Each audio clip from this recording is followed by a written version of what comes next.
Moin moin, herzlich willkommen zu diesem Video. Das ist der zweite Teil unserer 5M Server Testreihe. Nachdem der letzte Teil so gut angekommen ist, testen wir heute NRW Roleplay. Dieser Server wurde sich in den Kommentaren so oft wie kein anderer gewünscht. Deswegen schreibt jetzt schon mal in die Kommentare, welchen Server ich als nächstes testen soll. Und vergesst nicht, diesen Kanal zu abonnieren und das Video zu liken, damit mehr von diesen Videos kommen. Wie auch beim letzten Mal schauen wir uns nur die Entwicklungsscripts und die darauf bezogene Performance an. Ich werde nicht irgendwelche RP-Interaktionen testen oder irgendwelche Mappings oder die Performance daraus, auch wenn ich die vielleicht kommentiere. Jetzt, wo alles geklärt ist, würde ich sagen, wir gehen rein. Wir schauen uns, bevor wir connecten, einmal die ganzen Ressourcen an. Das ist mit 400 schon eine ganz schöne Menge. Aber ich denke mal, dass der meiste Teil daraus über Fahrzeuge, Mappings und so kommen wird. ESX haben wir nur Skin drauf. RIP-Scripts? Wow, okay, das wusste ich gar nicht, dass die RIP Carwash haben. Fast schon einer meiner Lieblingsscripts. Checkt auf jeden Fall den Trailer ab, verlinke ich euch in der Beschreibung. Okay, wir gucken weiter. Wir gucken mal mit dem NRW-Tag. Manche groß geschrieben, manche klein. Okay, wir haben eine Base, wir haben diese ganzen Default-Dinger. Hier auch Clothing. 80, 100 knapp. Okay. Ich bin auch echt gespannt auf die Performance. Dann verbinden wir uns mal. Also, ich kann es schon mal vorwegnehmen, ich habe schon mal connected. Ich habe mir auch den Loading Screen schon angeschaut. Ist ziemlich simpel, einfach ein Video. Das ist, glaube ich, Custom, das ist auch ganz cool. Außer diese zwei Clips da eben. Das Design ist ziemlich einheitlich. Wird auch, denke ich mal, Custom zum Server sein. Und ist auch relativ lustig, sage ich mal, hier gehalten. Also, die nehmen sich selber auch nicht allzu ernst. Das kann man hier machen. Ah, okay, das ist eine unnötige, aber coole Spielerei. Man sieht das HUD schon, das ist nicht so cool. Das ist ein bisschen, ne, so, das sind so diese Details. Das hätte man machen können, dass es quasi erst zeigt, wenn man auch wirklich drin ist. Okay, Charakter-Auswahl. Wie gesagt, Charakter habe ich schon erstellt. Hier sehen wir jetzt auch wieder das Design von eben. Meine Meinung zu dem Design hebe ich noch ein bisschen auf. Da sage ich später was dazu. Diese Cam auf meinen Charakter, da hätte man ein bisschen mehr machen können. Da hat man so Möglichkeiten mit Background Blur oder so, dass es ein bisschen cinematischer aussieht. Ja, dann würde ich sagen, gehen wir einfach mal los. Holen uns einfach kurz hier so einen E-Scooter, so auf typischer NRW-Basis. Ja, okay. Digga, ist das tot.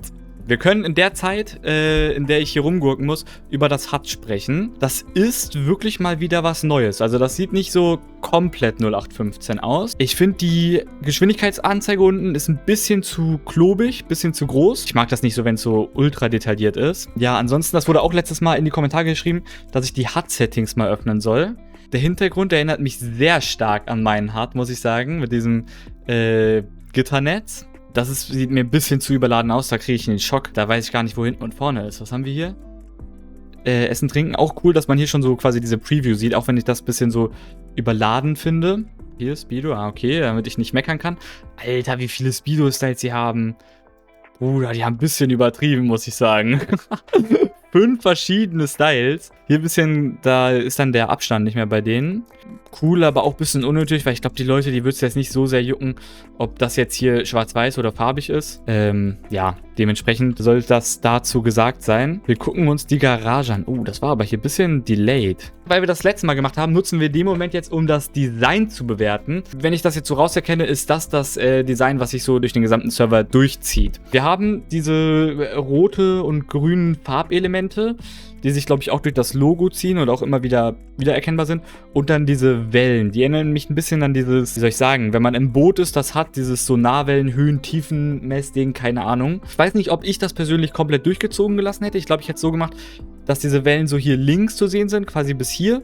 Und ab hier wieder so ab hier und dann so reinfaden quasi. Aber ist auf jeden Fall ganz cool und macht auch was her. Die Inputfelder, finde ich, sieht nicht so gut aus, dass sich diese Farbe so reinfadet, diese Border quasi. Jetzt finde ich, sieht das schon deutlich besser aus mit einer stabilen Border. Also wir haben ja hier einmal so eine ganz dünne, solide Borderfarbe und dann noch diesen Glow-Effekt nach innen. Das finde ich sieht gut aus, aber ohne, finde ich, sieht das so verschwommen aus. Okay, hier der Toggle zwischen den... Vom Layout hätte ich das eher nach links gesetzt, weil das wichtiger ist als Suchleiste und so. Enter Garage. Oh Gott, was habe ich jetzt gemacht? Interessant. Und jetzt kann ich das hier auswählen. Parkplatz 1 zugewiesen. Wo ist der jetzt? Ah, da. Mini-Zwischenfazit an der Stelle. Ich bin positiv überrascht von den Sachen, die ich hier bisher gesehen habe. Ich habe den Anschein, dass sich das UI-Design über alles durchzieht. Also, dass es gefühlt keine UI gibt, die nicht in das Schema passt. Und dass sie wirklich von dem Funktionsumfang so viel gemacht haben. Also, das sind alles geile Funktionen, die ich persönlich als unnötig betrachten würde. Für einen Server, dass er funktioniert. Aber ich finde es geil, dass sie sich diese Mühe quasi gemacht haben. Huch, wer ist er denn? Ist ein echter Spieler? Okay, nee. Okay, hier ist geblurrt. Da wäre hier vielleicht noch so ein Icon, so locked. Hier kann man, erlaube dir, Schlüssel für deine Garage zu erstellen. Okay, Upgrades kaufen, auch coole Idee. Geil, dann kannst du Spieler hier reinholen, die vor der Garage stehen, dass sie hier auch drin sind. Wow, wie unnötig geil advanced das ist. Also das ist wirklich cool gemacht. Okay, coole Kennzeichen. Sieht gut aus. Wie komme ich... Ah, jetzt komme ich hier raus. Ich habe nichts gemacht, Digga. Ich bin 5-mal rumgefahren. Oh, das erste Mal, dass wir uns die Map anschauen. Die ist sehr grau. Okay, wir haben Cayo Perico statt Sylt. Nein, nein, das haben die nicht gemacht. Was ist das dann? Aber das ist dann Rockpool. Das hätten die dann auch umbenennen müssen. Irgendwie Bielefeld oder so, keine Ahnung. Wir peilen als erstes mal einen Shop an. Oh, die sind aber versteckt hier. Liegen da 2 Blips aufeinander? Was ist das für ein Blip? Lieferpunkt. Ja, okay, hätte mal ein bisschen, ne? Ich würde sagen, dann gehen wir dahin und klappern direkt die... Oh, scheiße, Alter. Digga. Also, wir bewerten nicht meine Fahrweise heute. Und schauen uns auch gleich die Tankstellen mit an. Ist okay, ne? Och, Digga. Och, Digga. Nein. Oh. Scheiße, ich bin ja so schlecht im Fahren. Und dann, ja, okay, jetzt droppe ich auch auf 70 FPS oder so. Oh, Bruder, jetzt kriege ich hier Boostgelder. Jetzt lag's halt auch ein bisschen, ne, wenn ich hier reinfahre. Okay, wir haben... Oh Gott, das habe ich gar nicht gesehen. So ein Tankstellen-Fenster-Ding. Das passt jetzt nicht zum Design. Und was ist das für ein Goofy-Ass-Marker? So, dann gehen wir erstmal in den Shop und kaufen uns ein bisschen was hier. Jetzt habe ich hier die ganze Zeit diese Tankstellen-Overlay drüber. Das ist ja jetzt nicht so nice. Ihm hat das ganz bisschen so einzeln geladen. Das heißt, die werden hier Bilder drin haben, denke ich mal. Oder auch keine Bilder. Okay, es gibt keine Bilder. Wir haben hier wieder das Schwarz-Weiß-Design. Reparaturkasten. Bei meiner Fahrweise ganz wichtig. EC-Karte. Haben wir gekauft. Wir machen erstmal Verbandskasten. Okay, so kann man auswählen, wie viele man benutzt oder wie viele man weitergibt. Diese Zwischenstriche ein bisschen verwirrend. Dann testen wir auch mal den Lottoschein. Oder auch nicht. Okay, wir testen nicht den Lottoschein. So, wie tanke ich jetzt hier? Oder da kann ich nicht tanken, weil das ein E-Auto ist. Ja, okay, ich glaube, tanken kann ich nicht, weil das ein E-Auto ist. Was habe ich denn für Prozent? 95 Liter habe ich im E-Auto drin. So, wo haben wir es hier? Perfekt. Willkommen im Autohaus. Zeigen Sie mir. Warum nicht direkt zeigen? Okay. Das sieht mir wieder sehr custom aus. Hier gibt es keine Bilder. Im Shop eben gab es auch keine Bilder. Das ist ein bisschen schade. So, der sieht doch lustig aus. 115 km/h und 120 Kilogramm Kopf. Warte, ich muss mir das aufschreiben. Kofferraum. Hier, Fahrzeug. Kofferraum. So. Okay, 120 Kilogramm. Das sieht doch gut aus. Tank sagt bei mir aber hier 99 Liter. Also die 65 waren ein bisschen daneben. Oh, 126 waren das nicht 115 km/h? Das ist mir 30. Eieiei, das ist mir ein bisschen zu schnell. Egal, sollte passen. Wir stellen uns einmal kurz hier so an die Seite. Wir schauen uns in dem Moment einmal die Performance an. Wir haben hier einen gesamten Restwert von 0,9. Das ist okay. Es ist jetzt nicht perfekt, aber es ist okay. Die Base, die 0,1 bis 0,15 manchmal zieht, das ist eigentlich auch okay für eine Base. Aber dieses Peach TV, das würde ich als viel zu hoch einschätzen. Vor allem, weil ich es gerade absolut nicht benutze. Es sei denn, das ist einfach irgendwie Anti-Cheat oder so von denen. Also ich verstehe die Leute nicht, die ihre Anti-Cheat-Ressource irgendwie umbenennen oder so. Weil am Ende guckst du in den Restmod und du kannst dir ja eh irgendwo denken, jetzt zum Beispiel bei dem, wäre das ein super optimierter Server. Okay, warum sollte ein normales Skript so hoch sein? Das muss ein Anti-Cheat sein. Wenn das eine Handy-App ist, dann ist das deutlich zu hoch und richtig unnötig. Wenn es Anti-Cheat ist, dann ist das relativ verständlich. Boah, was war gerade auf 0,5, Digga? Habt ihr das gesehen? Irgendwas war gerade richtig hoch. Auf jeden Fall okay. Base und Core sind beide relativ hoch. Warum man jetzt beides braucht, was die Unterschiede sind, das kann ich jetzt von hier nicht sagen. Haben wir hier wirklich viele, die auf 0,1 laufen. Ja, Gang War auf 0,1, bisschen unnötig. Das hätte man theoretisch, denke ich mal, so auch auf 0,0 kriegen können. Es ist okay, es ist nicht perfekt, aber es ist auch nicht schlecht. Was wir uns noch angucken können, ist das Event-Log. Da können wir jetzt nicht so viel auf die Performance abschließen, aber wir können zumindest mal ein bisschen schauen. Es ist nicht schlecht. Also das sind alles relativ kleine Datenpakete hier. Wir sehen ja hier immer so, also manchmal nur so wenige, sind das Bytes oder Bits? FuseSync Revive Gas Station mit 11 KB, das ist schon sehr groß. Die aktualisieren die Spielaccount über einen Event, hier mit NRW Hard Player Account. Das hätte ich über einen State Back gemacht, also Global State. Wir sehen auch, das sind alles hier vom Server an den Client, also ich selber schicke an den Server jetzt absolut gar nichts. Oh, wir müssen noch das Auto waschen, würde ich sagen. Wow! Was eine geile Waschanlage. Man kann hier verschiedene Waschmodi einstellen und zwischen Bargeld und Bankgeld wechseln. Ist das cool. Spaß beiseite, das ist natürlich RIP Carwash V2. Ein mittlerweile ein bisschen älteres Skript, aber wirklich sehr geil, weil das, was ihr hier seht, ist gar nicht alles, sondern das hat auch noch ein komplettes Boss-Menü. Aber ich packe euch den Link auf jeden Fall in die Bio, schaut euch das Skript mal an. Huch, was denn hier? Soll das so? Pilotjob. Abwurf. 6 Stopps. Langstrecke. Hä, warum haben die hier 6 verschiedene? Das ist ja alles dasselbe hier. Ja, dann nehme ich einfach den hier. So. Okay, geil. Boah, der Bogen ist cool. Wow. Sehr nice. Weil diese Linie finde ich sehr cool, dass die so gestreckt ist quasi. So ein Bogen, sage ich mal, ne? Weil Drawline ist halt ultra unperformant, ne? Okay. Drawline ist an sich schon relativ unperformant, aber wenn du mehrere Linien zeichnest, dann ist das ultra unperformant. Jetzt macht das Sinn, die haben einfach mathematisch berechnet, so eine Kurve und dann die einzelnen Abschnitte mit den Knicken, haben sie dann gerade Linien quasi gemacht, um das aussehen zu lassen, als wäre es eine runde Linie. Ich persönlich bin mir ziemlich sicher, dass das KI war. Also, ich selber könnte mir keinen mathematischen Algorithmus ausdenken, der die Koordinaten im 3D-Raum perfekt berechnet, um da einzelne Linien zu ziehen. So, ein Dokumentenmenü. Das Design passt nicht so ganz zu den anderen. Ich habe keine Einträge, aber ich sehe auch nicht, wie ich hier Dokumente erstellen kann. Okay, dann kann ich hier vermutlich nicht viel machen. Schade. Wieso benutzt man in 2026 noch dieses normale DP Clothing? Es ist nicht responsive. Es passt auch nicht wirklich zu dem Server-Style.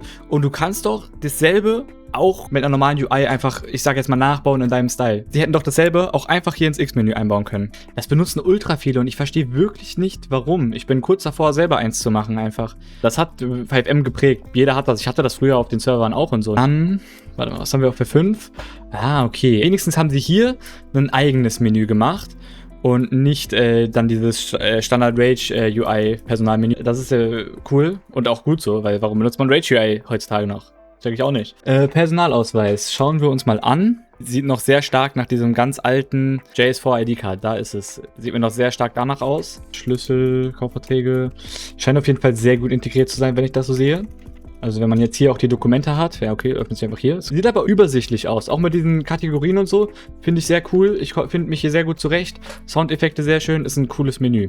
Dann können wir einen ganz kleinen Stopp bei der Führerschein-Ding noch machen. Weil das war, glaube ich, auch Custom, zumindest hat es einen Custom-Namen. So. Okay, also erstmal kann ich einfach in den reinlaufen.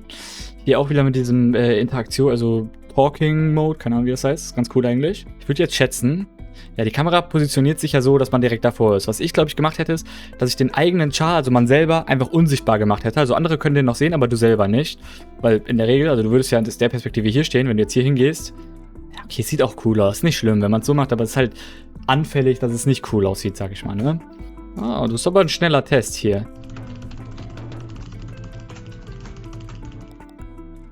So, natürlich bestanden. Gut, die Kamera jetzt durch das Gebäude, das war jetzt nicht ganz so cool. Auf jeden Fall hier dieses Menü links, Checkpoints, Zeit, Fehlerpunkte und so. Ist auch ganz cool. Mal gucken, wenn ich jetzt aussteige, bricht der dann ab? Nee, ne? Wie breche ich das jetzt ab? Ah, okay, weil ich zu weit mein Fahrzeug verlassen habe. Sehr schön. So, Banking. Interessant. Diese Animation ist sehr speziell, sage ich mal. Ich finde, sie passt nicht ganz so gut zur UI. Ziemlich simpel gehalten. Einzahlen, auszahlen, überweisen. Und hier die vergangenen Transaktionen. Ich glaube, ich hätte die linke Spalte ein bisschen breiter gemacht, weil die Karte hier sieht ein bisschen gestaucht aus. Alles klar, kommen wir zu meiner abschließenden Bewertung. Ich bewerte in den Punkten Design Funktion, Performance und Integration. Wer genauer wissen möchte, was ich dabei berücksichtige und was ich damit meine, schaut sich am besten den letzten Teil an. Den verlinke ich euch in der Videobeschreibung. Dabei bewerte ich von 1 bis 5 Sternen. 5 Sterne ist dementsprechend das Beste. Und wir fangen an mit dem Design. Design, fand ich, hat sich sehr gut durchgezogen. Auch wenn das Design vielleicht für meinen Geschmack ein bisschen too much ist, finde ich die Designlinie und was man sich da ausgedacht hat sehr gut und gebe deshalb 4,5 Sterne. Funktion finde ich sehr geil. Die haben sich wirklich an einigen Stellen so viel, ich sage jetzt mal in Anführungsstrichen, unnötigen Aufwand gemacht mit Features und Funktionen, die wirklich sehr geil sind. Also da hätte ich als Spieler wirklich Spaß, diese Funktionen wirklich auszunutzen. Also zu nutzen, normal, nicht auszunutzen. Als Developer bei NRW hätte ich, glaube ich, auch sehr viel Spaß dabei, diese ganzen Sachen umsetzen zu dürfen. Weil das ist ja auch nicht oft so, dass Server das auch so advanced haben wollen. Meistens wollen die es halt einfach günstig und schnell. Funktion hat dadurch von mir auch 4,5 Sterne bekommen. Weiter geht's mit der Performance. Die haben wir uns angeschaut. Die ist grundsätzlich nicht schlecht, aber hat meiner Meinung nach noch hier und da ein bisschen Optimierungspotenzial und bekommt deshalb von mir 4 Sterne. Und zu guter Letzt die Integration. Was meine ich damit? Das führe ich nochmal ein bisschen aus, damit man das auch versteht. Damit meine ich, wie gut sind die einzelnen Systeme miteinander verknüpft. Ich gucke mir natürlich in dem Fall an, wie gut die Systeme miteinander auch kompatibel sind und muss dann natürlich auch ein bisschen Abstriche ziehen, weil ich dann natürlich nicht hinter die Kulissen schauen kann. Das ist aber auch darin berechnet und dementsprechend gebe ich dafür eine 4,5 Sterne, weil hier einfach zum Beispiel auch durch dieses F5-Menü oder durch das X-Menü alles sehr gut miteinander vernetzt war. Kommen wir zu meiner Gesamtbewertung. Die ist nicht nur aus den einzelnen Punkten berechnet, sondern auch meine eigene Einschätzung. 4,5 Sterne. Das finde ich als Ergebnis wirklich sehr solide. Ich war positiv überrascht von diesem Server. Ich hatte ein bisschen Vorurteile, dass es so ein 0815 Standard-Server sein wird, der einfach irgendwie hingeklatscht wird und irgendwie funktioniert, aber mehr auch nicht. Aber die haben sich wirklich Mühe gegeben, wirklich auch Gedanken gemacht und eine sehr solide Basis hier aufgestellt. Was haltet ihr von dieser Bewertung? Schreibt es mir in die Kommentare und schreibt mir auch auf jeden Fall in die Kommentare, welchen Server ich als nächstes testen soll. Denn dieser Server wurde sich in dem letzten Test so oft gewünscht, dass ich ihn quasi testen musste. Bis dahin bedanke ich mich bei euch fürs Zuschauen und sage bis zum nächsten Mal. Ciao, ciao.